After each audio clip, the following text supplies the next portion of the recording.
And we're live. All right, guys, welcome back to another episode of BassQuest, aka the Smallmouth Experience. We're sitting here going to talk today about the differences and I guess our opinions on glass rods versus graphite rods. And I guess to start out with, I absolutely despise glass rods. Like I've caught so many big fish on a glass rod, it is ridiculous, and I can't stand it. That's really where the discussion. Some good options. He's got some glass rods, which I don't like, but then he's got some that are kind of a combination, which I think we need to talk about. But I don't know. Let's hop in. That's really where the discussion started, man. Like when I was down there fishing with you and we were driving to the lake and we started talking about crankbaits and talking about like what I like to throw my crankbaits on. We really got into a discussion about glass versus composite versus straight graphite and the benefits of each. And we're like, man, this would make a really cool video topic, especially when you came up here and really got to see like the stuff that I'm throwing. And I just think it's a cool topic to inform people on and to get people's opinions, but also because you and I have different fishing styles, we have different applications for different setups. Yeah. But yeah, I mean, I really think like the biggest thing is just kind of breaking it down, like what the differences are, like what actually are the physical differences, and then we'll just kind of dive into it. So if you kind of want to run through that real quick. Yeah, I think we should start with what is a glass rod? What is a graphite rod? Yeah. So a graphite rod is going to be your standard fishing rod. I mean, pretty much everything out there right now is, for standard fishing, other than cranking and maybe bladed jigs, is going to be some kind of graphite. Now, there's different tonnages. The higher tonnage on the graphite, typically the more sensitive the rod is, but more brittle it is. And so there's a lot of discussion in that. I've had previous videos and stuff like that we've done on that. But that's essentially graphite rods. It's going to be 90% of what you see in just about any sporting store. Yep. Now, on the other hand, a very specialized rod is going to be your glass rods. Specifically, usually, I mean, the only ones I ever see is for cranking and bladed jigs. I've never seen them for anything else. Have you? No, not really. I mean, crankbaits and bladed jigs are the two main ones, like like you're talking about. But now they're coming out with blended rods, which is a composite, which is like graphite and glass mixed. There's actually a rod coming out that I helped design that a lot of people would never know there's glass in it, but there's a small percentage of glass in it to help it get the action that you want it to have, and that's composite rod. So it's a blend of the two, which really is where I kind of lie. Like I really like that composite for some certain applications, and we'll dive into that and talk about it. But yeah, a glass rod in its truest form is like a fiberglass noodle, and the benefits of it are that it's slow, it's not very responsive, like you don't have very good feel or sensitivity. And the benefit for a lot of guys is that when they snap a chatterbait out of the grass, or when they set the hook on a crankbait, or when a fish bites, like they don't feel that bite right away. So it in their brain helps them catch more fish because the fish eats the crankbait a little bit better, or it eats the chatterbait, or when that fish comes and tail walks and jumps, like the rod doesn't unload and kind of bounce back into position as fast. That's the biggest selling point for me, is just the forgiveness of a glass rod. It is a very forgiving rod. Once you get a fish hooked up, if you get a good hook in him, like it's really hard for a fish. It's such a moderate action. It has so little backbone that once you load that thing up, particularly if it's a longer rod, say a 7.6 or a 7.11, like we would use for Magnum cranking, like how is that fish going to unload that rod when they jump? They really can't. It's almost essentially like having a fish on a spinning rod at that point, which can be good because typically we're cranking with light line. You know what I mean? Yeah. But there's so many new technologies now that I'm thinking, and the more that I really get into it, glass rods in the truest form, like a fiberglass bass rod, is becoming more and more obsolete. You're not really going to notice it a lot of places because, and this is something we're going to talk about, you can actually change the action of your rod by lengthening it or by going to a lighter power. So this is something Caleb and I really dove into quite a bit in our conversation. When I was on my monologue of complaining about glass rods and how much I hate them, that's my biggest thing. So for me, this is why I don't like a glass rod. My drawbacks, main things, weight. They're heavy. They're typically, it's really hard to find a glass rod. It's like a true glass rod that's balanced. A lot of times they're tip heavy or they're going to be butt heavy. That's one thing. Two is like casting. I feel like I'm going to hit myself in the back of the head with a dang crankbait if you get a true glass rod because there's so little backbone in it. They're like a pull cue too. They're just really fat, so typically your handle, like it's hard to get an ergonomic design. Have you noticed that? Like, yeah, they're a lot bigger. Like even a composite rod. So I run TFO rods, Temple Ford Outfitters. They have a composite rod, and it's noticeably larger than their graphite rod. However, there are a lot of benefits, and it's not so much so that it's like a straight glass rod. So it's not like a KVD quantum. It's not like a big old pool cue in your hands, right? They're So, and that's one thing I've noticed, like especially when you step up, like your rod.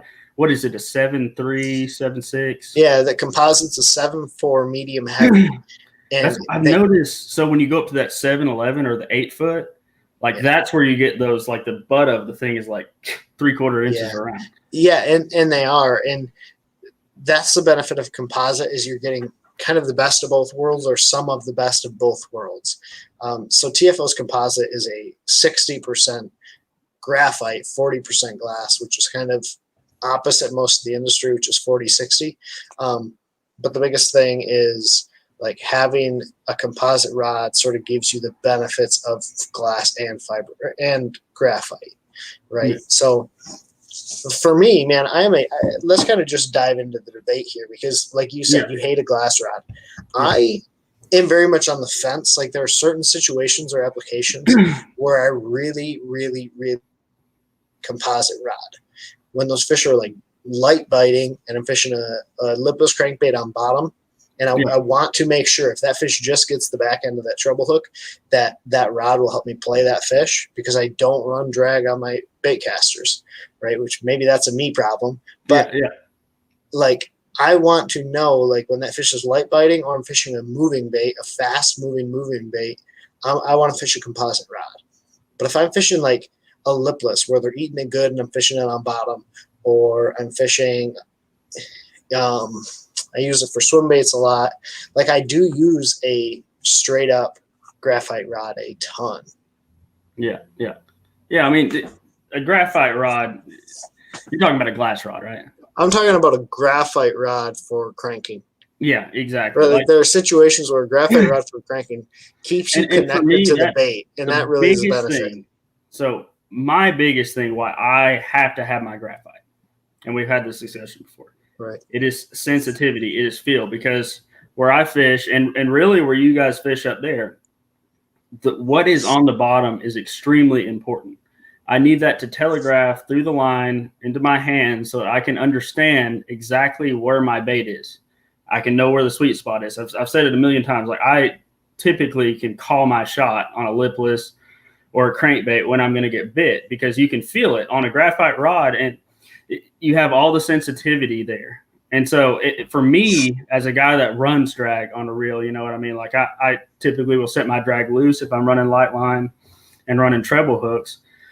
It's essential for me to have that, especially if I'm bottom hopping. But for me, another thing, like we talked a little bit about bladed jigs. Like to me, a bladed jig is most of the time you're fishing that thing around grass, and I cannot pop my bait out cleanly in milfoil or hydrilla with a glass rod. Without just absolutely, I mean, like you got it all day, it would wear you out. Yeah, the graphite rod, I can go up or down a power. If I'm in really heavy grass, like when it's almost topping out, I can still burn a chatterbait or a lipless through that stuff by going to a little heavier rod. So maybe it's a 7.3 medium heavy, but it's a fast action.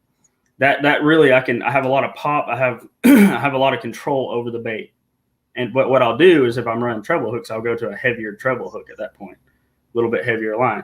If it's lighter grass or if I'm fishing clumps of grass, especially early season cold water, I'll go down a power. So I'll actually run like again, 7.3 is kind of like my magic rod length. I feel like you get a lot out of a moderate action when you go to a longer rod.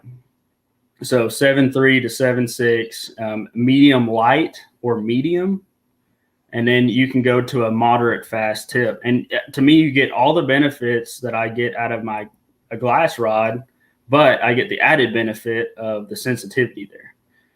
And so that's like huge for me. Like to me, sort of that magic length too is 7'4". Like that's just what TFO makes it in, is a 7'4". But Phoenix rods make a lot of 7'4s, and I dig it. It's an awesome rod. Like you can make long casts, but you never really lose control of that bait. A lot of really long rods feel really clumsy. Short rods, you feel like you lose some castability. You can't set the hook as well when that fish is way at the end. 7'4" for me is like the deal. I mean, 100%. Like you said, being able to set the hook at a long distance, being able to make a longer cast, and being able to get more out of whatever power or action your rod is determined a lot by the length of the rod. And that's why when people talk about like what is a good beginner rod, and everybody's like a 7 foot medium heavy, I'm like, nope. Get you a 7'3" to 7'6" medium heavy. That's where you want. I mean, and we're not tall guys. You know, a lot of guys are like, oh, if you're tall, you might want a rod like that. I'm not even 6 foot tall. You're not 6 foot tall. We're not tall guys. You know what I mean? Yeah. We're not even average. So like that has nothing to do with it. If you fish enough, I think a lot of people, if they try that, they'll get into it. And really for me, okay, so like I mentioned, I run both the Graphite version, which is, I'll share it on Tackle Warehouse. It's a Temple Fork Outfitters rod. Let me share my screen just real quick. Yeah, dude. Yeah, Rich Shackelford is asking what brand of rod that we're using. I am using. It's not sharing the screen. Yeah, sorry. I'm using Temple Fork Outfitters rod. Here, can you pull that into there for me? Let's see here. Oh. Just got to drag that up into the screen. I'm using Temple Fork Outfitters rods.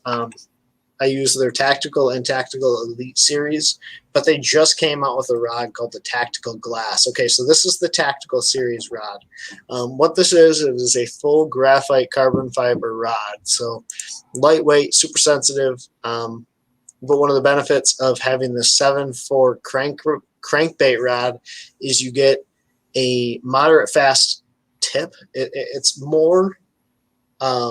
it's less backbone. It's a softer rod than a lot of their rods in their lineup. But the 7'4" medium crankbait rod would be probably my go-to overall for throwing a crankbait with. And this is a glass or graphite rod. Where this is really going to shine for me is like yo-yoing a lipless crankbait, fishing a lipless crankbait slow along the bottom where I'm wanting to maintain bottom contact and contact with my bait. I'll also use this a lot for like spinner baits or even sort of like shallow square bills. But where I don't like this as much is when I'm fishing chatterbaits and when I'm fishing medium, or I would say like 10 to 15 foot diving crankbaits. That's where I'm going to go to their glass rod. Now, a lot of people think that this is a straight glass rod. This is not a glass rod. They call it the Glass Bass, but it is a 60% carbon fiber, 40% glass rod. And the benefit there is it's a lighter rod. It's not like super heavy or cumbersome, but it's so slow. Like it's such a slow action that when those fish get those treble hooks, they tend to stay pinned better. And I also really like it for vibrating jigs like you and I talked about, Caleb. Yeah. Because when those fish get that, I tend to reel that bait too quick. This is really a me problem, but the rod helps me out here. Because when I reel that bait so fast and that fish hits it, I don't immediately set the hook. That fish has a chance to get that bladed jig, and then I can fight him and get him back. Get that deflection bite. Yeah, exactly. Like the rod will start to load up, and I'll just pull into him.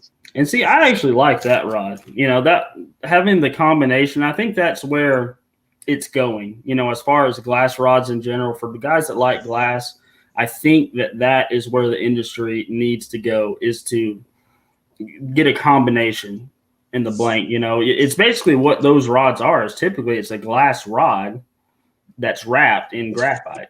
Well, dude, so like for me, where I draw the line on which one I'm going to choose is how fast is that bait moving. right? Am I fishing a crankbait where it's pretty much a steady retrieve or a pop in it? Am I fishing a lipless crankbait where I'm reeling it over grass and I rip it free? Or a bladed jig where I'm popping it out of the grass, but pretty much a steady retrieve? That's what I'm going to go to that composite. But if it's a bait where I want a little bit more contact with, like where I want to stay in tune or in touch with that bait more, that's when I'm going to go more so towards that straight graphite. Just because I actually need to know what that bait's doing. I need the transmission of the bottom. I need to know exactly what that thing's doing in the water, and you can't get it quite as well with this composite. So that's really where that lies for me. Whereas for you, you changed the power of the rod. Yeah, correct. Yeah, and that's really another reason I do that is because you get a multi-function rod by doing that. You know what I mean? Like I'm a big into, I have a smaller boat, so I can't have 30 combos. I don't have a rod locker that's long enough to store most of the rods that I want to put in there. And so for me, it's a lot of utility. By having a rod that can do a lot of things, you can get away with a lot more. But again, I'm also kind of a finessey fisherman by heart anyway. So yeah, like I don't have as much problem with the setting too fast or moving my bait too fast. So it's probably a lot of just my style. But main thing for me, it just boils down like I cannot get away from the sensitivity thing. Like I have to have that feel. I have to know. I have to know. Caleb and I have had this conversation so many times. Like it's so funny. Yeah. And every time I'm just like so adamant about it. He gave me, that rod and I played with it and I was like, man, this is really sweet rod. But it's not. The other one that you were talking about, the graphite one, I was like 100% sold. That's the one. And those are awesome rods. I got to use those the entire time I was up there, and just phenomenal actions and some of the stuff that you're coming out with as far as the longer spinning rods and everything. Yeah. But again, and for me, so how I choose a cranking rod. Yeah. A lot of my cranking rods are either loose, like a Mark Rose edition, which those are all graphite. I love that Magnum cranking stick that he has on there. It's probably the best rod. That one and the Ledge swim bait rod are probably the two best rods that Lew's makes, period, in my opinion. But so how do you choose the rod? Like, what are you looking for in a good cranking rod? Yeah, so for me, for cranking, what I'm looking for is I'm going to go down a power in my rod. So I'm going to go, instead of a 5 power, I might go to a 4 power on a Magnum cranking stick. So basically what that boils down to, like my favorite ones are anywhere from 7.3 to 7.11, and I like a medium. Sometimes you can get away with a medium heavy. It's a feel thing for me. I have to put the rod in my hand, and I know what it's good for at that point. But a lot of those rods, when you go to a longer rod and you go to a medium heavy, you'll notice the backbone is far back on the rod. You have a lot of that tip, and then I go with a moderate action or a moderate fast. And that does everything I need it to do. It's whippy enough. I can bomb a crankbait further than my buddies can with a glass rod. I honestly think that you get more casting distance out of a graphite because it has more backbone. It has that ability to load up, and I can chunk that thing super, super far. And that's a huge thing when you're talking crankbaits. The benefit there too, with more backbone, you can you can get a better hook set at the end of a long cast. Like when that bait just starts to hit bottom, it starts to get in that sweet zone. Like you get a better hook set, more positive hookup ratio. My problem with it, and this is where you really have to know like exactly what you're looking for on that rod, is when that fish gets close to the boat, how do you fight those fish when they have one treble, right? Like when they just get it sort of funny. Yeah, and so that's one thing that I memorize on all my reels. Like, I know immediately when I set the hook, I have it set, I don't ever lock down a drag. It might be for cranking. I'll have it set at 2/3 to 3/4 of what the line rating is pound wise. As soon as I swing into that fish, that graphite rod, and that's another reason I don't like the class, is because I tend to set, less hard on a bladed jig or a crankbait. I want to sweep into that fish. I just want to take up line and just pull into them nice and easy. That's what you do with the graphite. You load them up on there. And the first thing I do, you'll see Mikey Balls do that a lot, is we memorize our drag. So it's like, for me, Most of my reels, it's a quarter turn. I'll just reach up, and if I feel like it's a big fish, if I lock up to it and it's a log that's head shaking, I'm like, okay, I'll back that drag down a quarter turn. And then once that fish gets to the boat and I start to play it around there, what I'll do is I'll actually thumb the spool if I have to. This time of year when the water temps are warm around me and stuff like that, these fish go insane. So you're liable to have them make a dive at the boat and be jumping on the other side of the boat if you're not careful. That's where thumbing the spool comes in handy. So if you get good at that, that's a huge thing. And it takes a lot of practice to get where you can smoothly thumb the spool, because if you don't practice it and you thumb it and you get that herky-jerky motion out of the line as it's feeding through, it'll pop those trebles out. The other big thing that you guys are really good at, too, is feeding that fish line. Yeah. Like, obviously, the drag does some of the work, but on a bait caster, you guys feed those fish line really well. Yeah. That's super important. And that's, again, it's styles of how we like to play fish. And so for me, I memorized that style because I want the graphite rod, because I want the sensitivity. I want the lightweight and I want the sensitivity. Let's see here. Kyle Pillars asked, how do you get better at feeling your bait sensitivity-wise? And for me, it is picking up a quality fishing rod. If you're – in what Ben showed you was rods that are in the $150 zone. You know what I mean? It's not a very expensive rod compared to a lot, but they have a ton of sensitivity. The Phoenix feather rods, a ton of sensitivity. The M1s from Phoenix, a ton of sensitivity. They fish like, and the same thing with the Temple Fort rods. I mean, they fish like $200 to $250 rods. I would put them up against the Zodius. You know what I mean? Like they are there. So having the right kind of rod, if you're fishing copolymer or if you're fishing mono, by transitioning to, on your spinning rods, braid to leader, and on your bait casters, a straight fluorocarbon, you can get a lot of sensitivity that way. And another thing that I do is the way I palm my reel, my finger actually sticks up and it touches that line as it's running into the worm gear. So if you learn to palm that reel, if your hand's big enough, you can get that line just touching. It's amazing the bite detection and just the feel of the bottom that you can have by doing that. So that's how I learned to do it. Yeah, and one way that I learned to fish or learn to feel the bait is, especially if I'm going to be fishing it on that composite, is fish it on a graphite rod.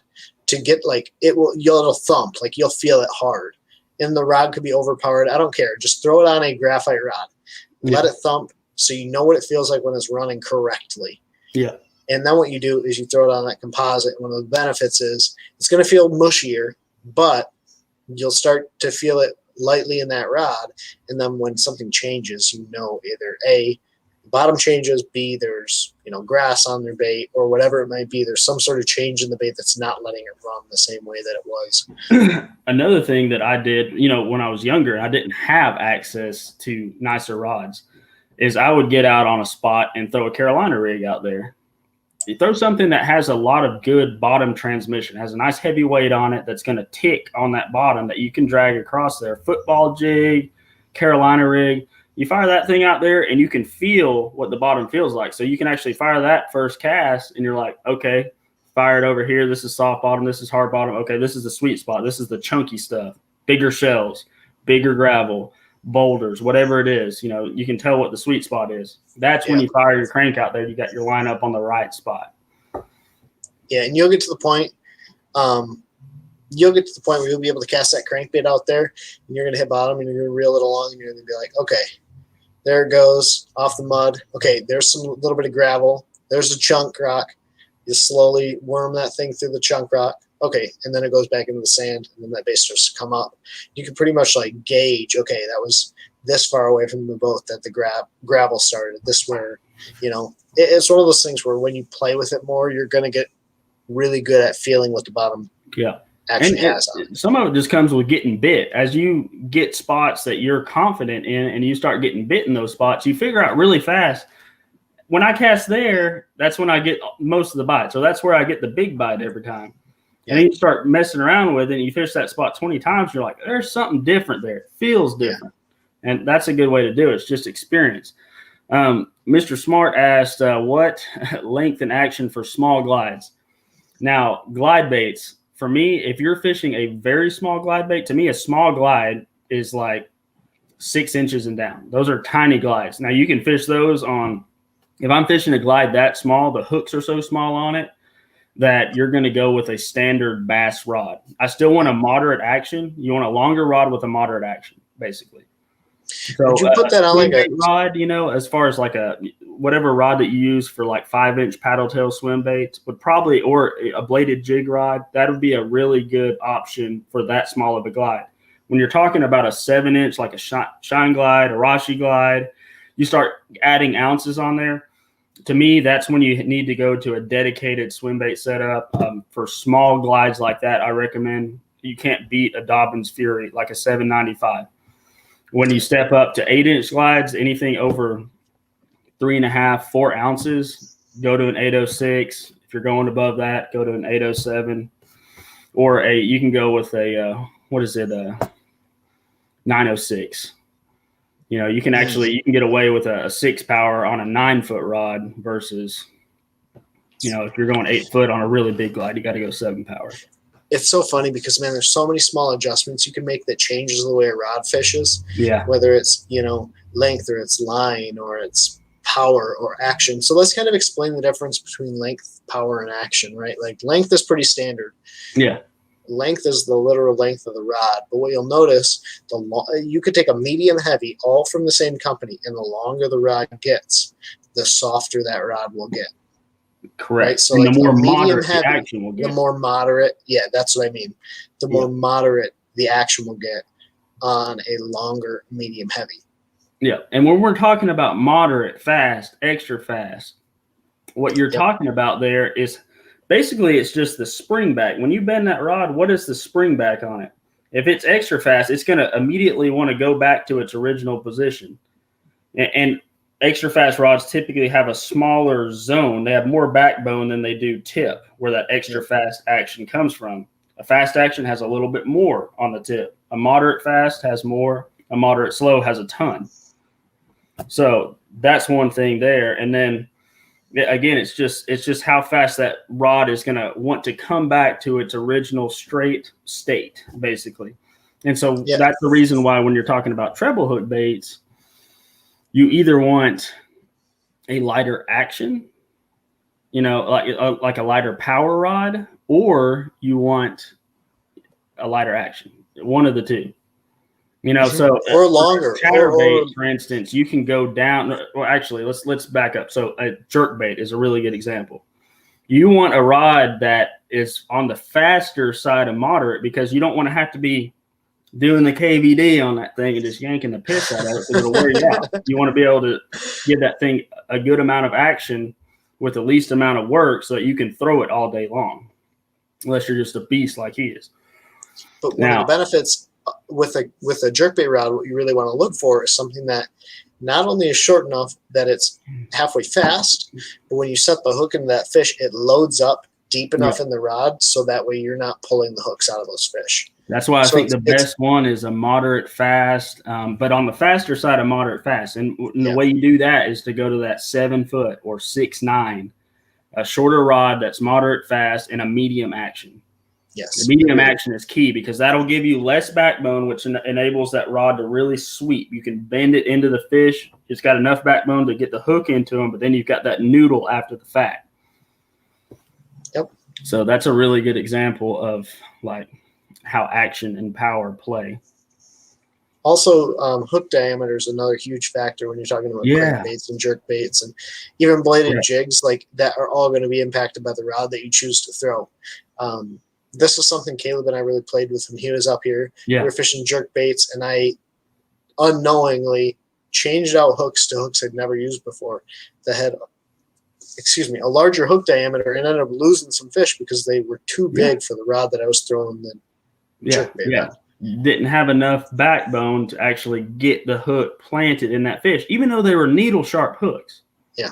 But again, that bigger gauge of metal trying to drive it through a particularly big smallmouth like we were fishing for there in cold water, which makes their mouth even that much harder. That's where you want that. enough rod there for it. And that's like when you start to talk about deeper diving crankbaits, that's where you're going to go. You don't want to go to like super light wire hooks, obviously, but at the same point, going to lighter wire hooks, if you're going to use a softer rod, is going to land you more fish. Now, do you have to be more careful? Probably, because you can't boat flip fish on lighter wire hooks. You can't horse these fish to the boat quite as easily. That's where, if you're fishing with a softer rod, you have to go to lighter hooks. If you're fishing with lighter hooks, you have to be smarter about the way that you fight fish. And sort of the same could be said if you're fishing even a softer graphite rod. It doesn't really matter. Like the same situation occurs. You have to really pay attention to pretty much everything in your setup to get it set up optimally.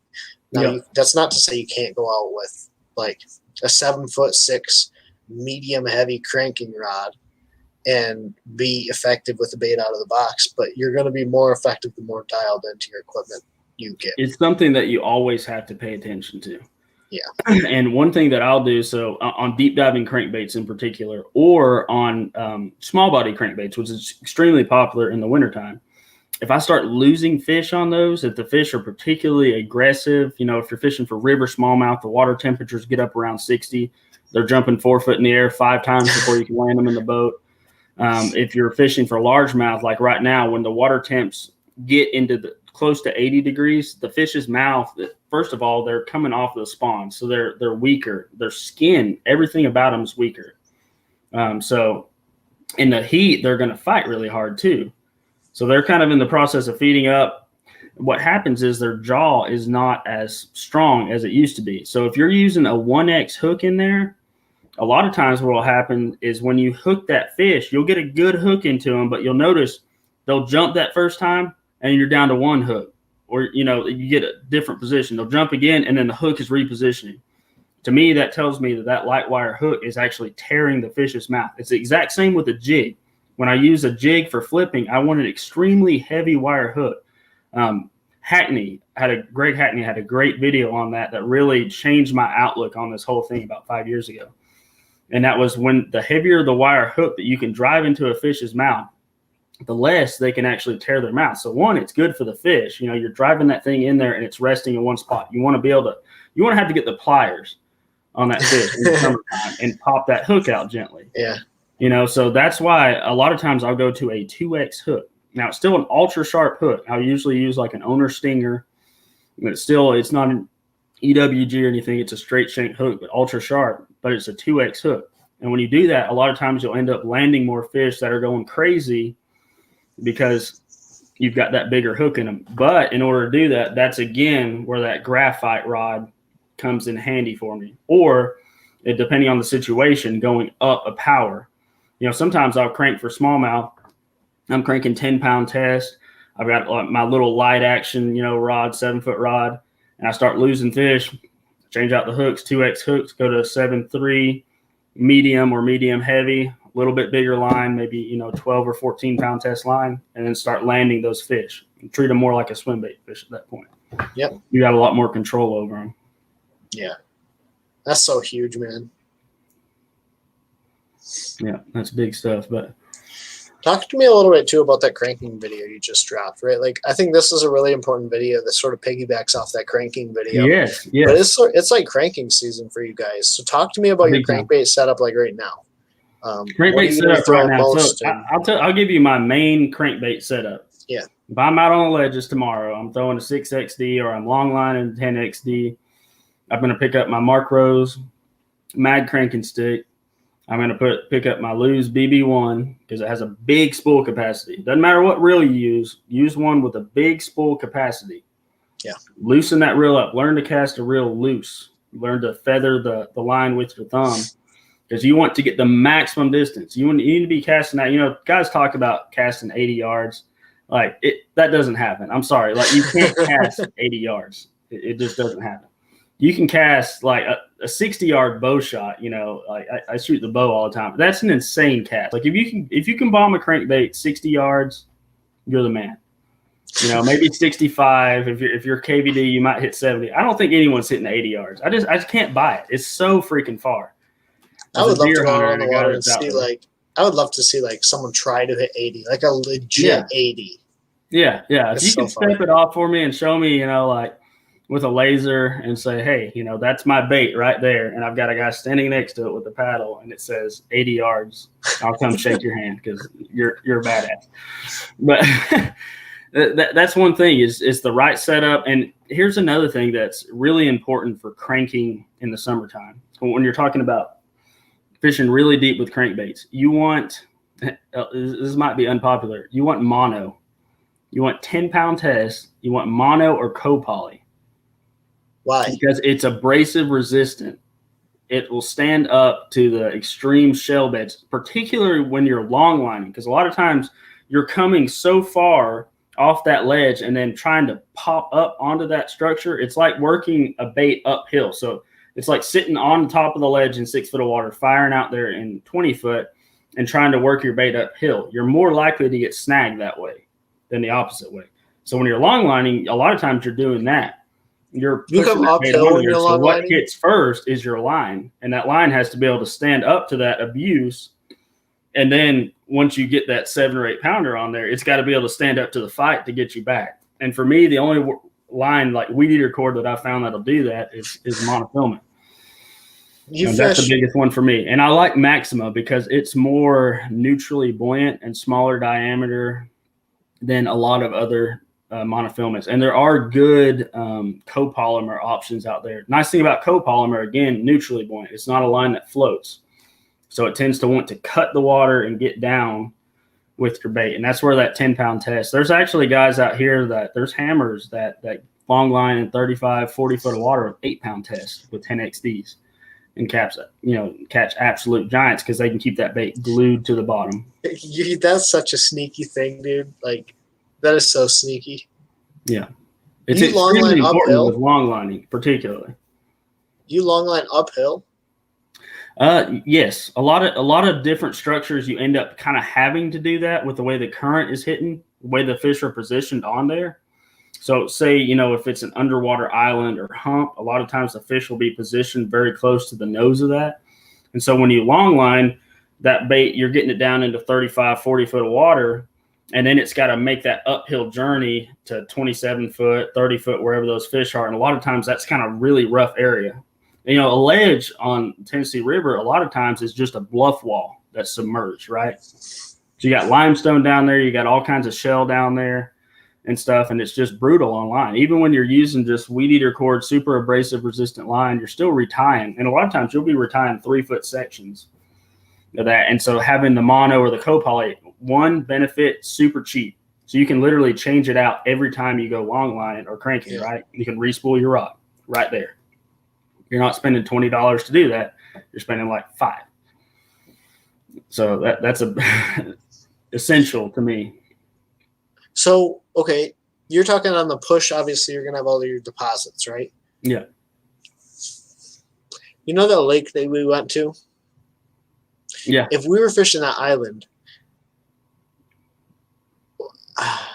how would that set up? Do you have any idea?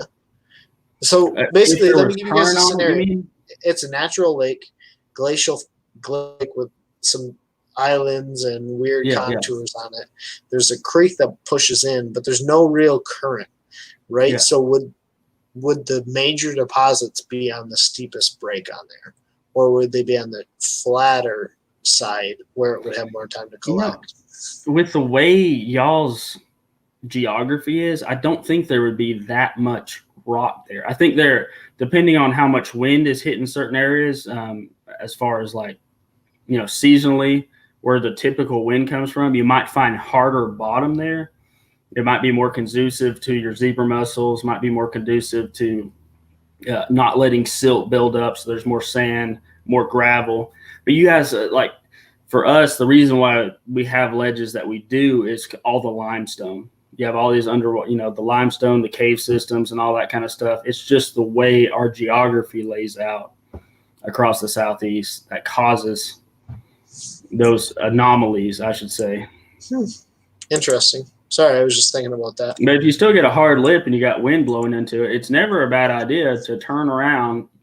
If I'm casting a crank, typically I'm going to be in deeper water or in line parallel with my structure and bringing that deep, crank casting as far as I can and bringing it down.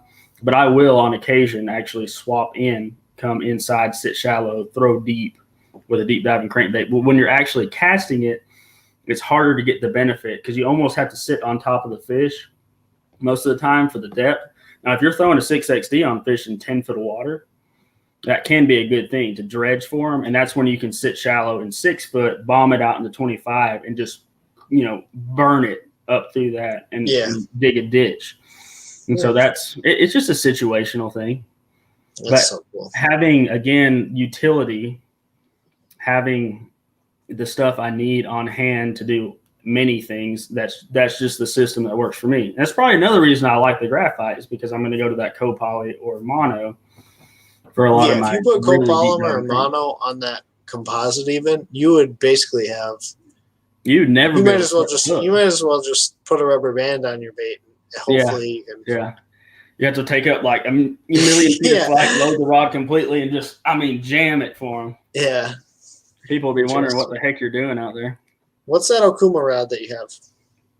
That's actually an old Scott Martin TCS series. And the only reason it was used in that video is because I didn't bring a cranking stick that day. I'd forgotten it. So I was literally using like a little 7-foot jerkbait rod to try to bomb a 6XD out there. And thankfully, like with the setup I had, like a really nice reel on there, good line, I was able to get the cast I needed. But if you watch that video, you can see Cole consistently gets more bites than I do. And the reason is he can cast 15 yards further, which means for 15 yards, his bait is on the bottom more than mine. You know what I mean? Yeah. He's getting an extra 10 to 15 yards on the bottom in the strike zone versus me. Yeah. That's why it's so important. Do you have any big plans coming up? I know you have some cool videos. You have the long line and video. I got a long line and video. I'm going to talk in depth about what kind of structures I like to crank. So we're going to get in depth on a little map study on that. And then we got the live stream coming up this coming Tuesday. It's going to be myself, you, Mikey Balls, and Alex Rudd.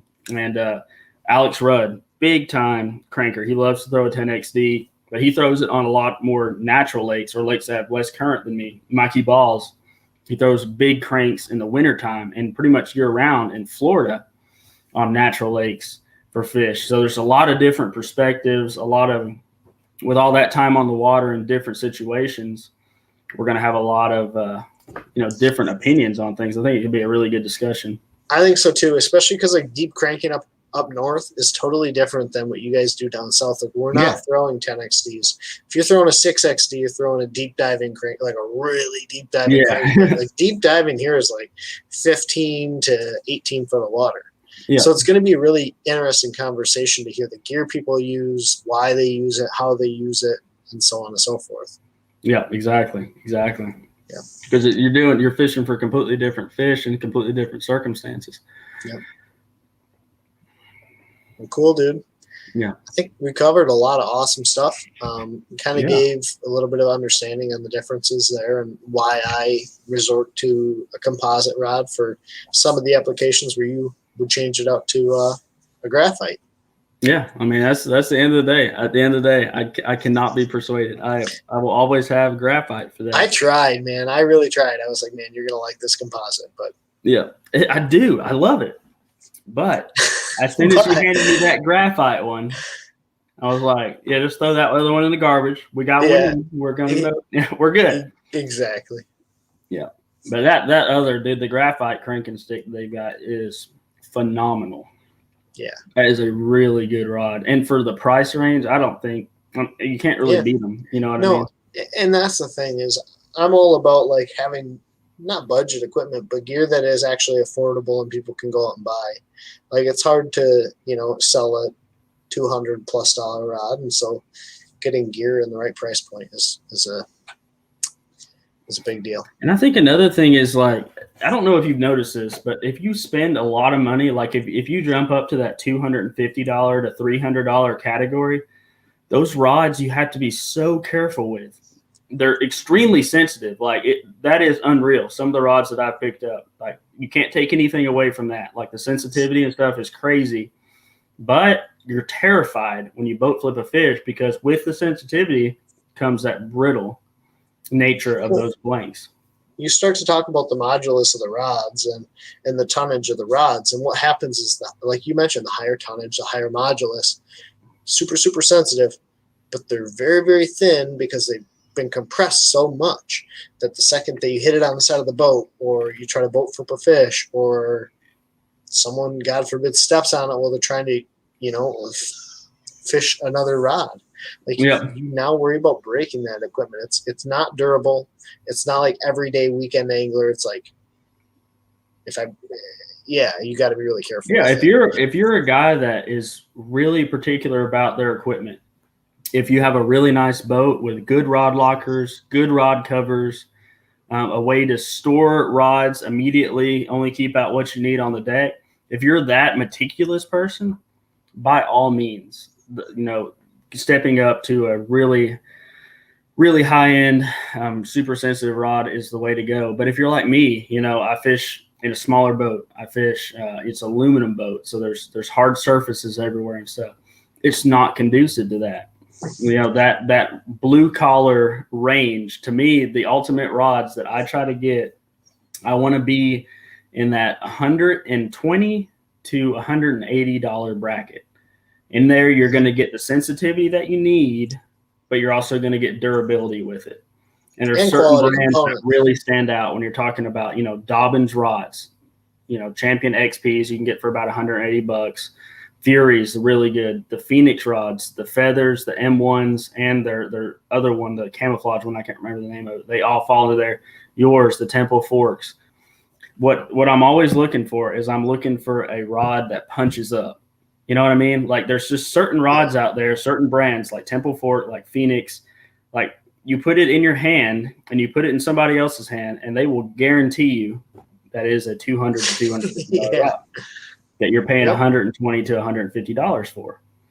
So that's one thing. By accessing the correct brand of rod, you can really punch up. You punch out of your weight class, so to speak.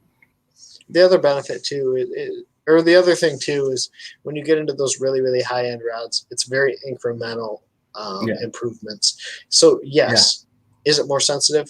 Yes. Is it $100 more sensitive? You start to really kind of talk about, is it $100 more sensitive? So incremental benefit.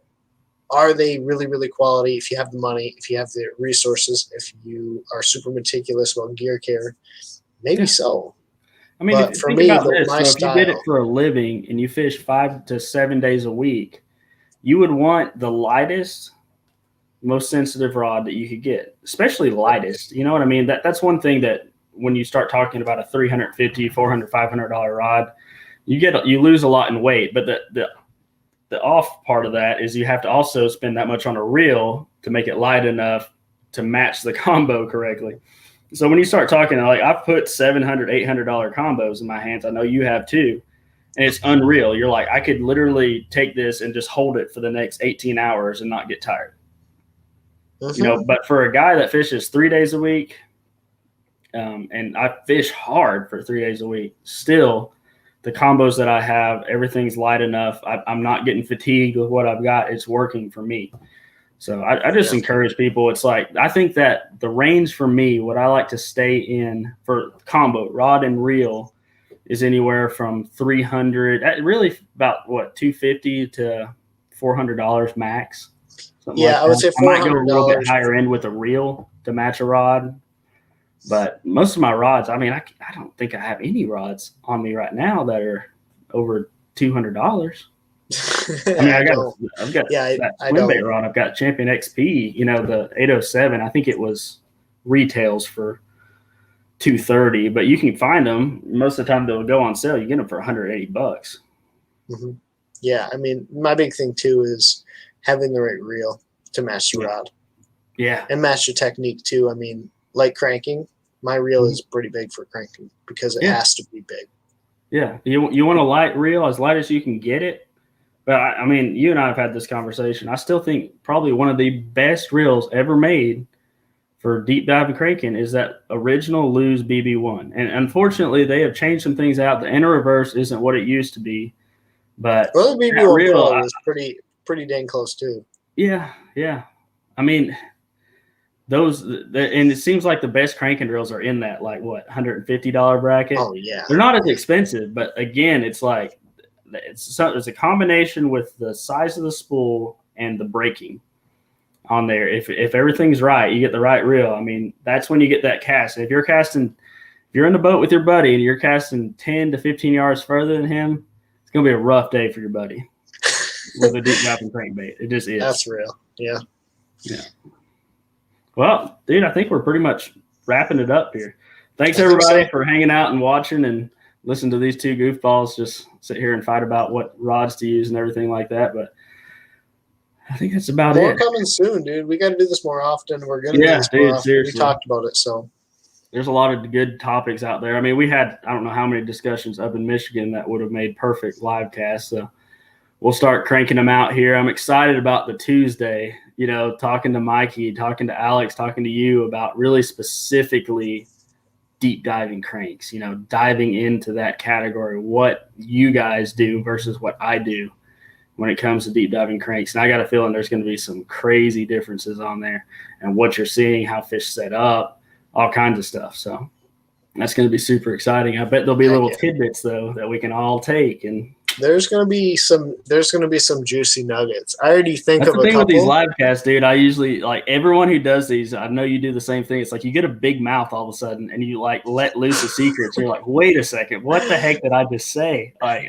I'm not supposed to say that. Hold on. I already know of a couple that I'm excited to hear people dive more in depth about because I'm curious. Yeah. And so, yeah, it's gonna be fun.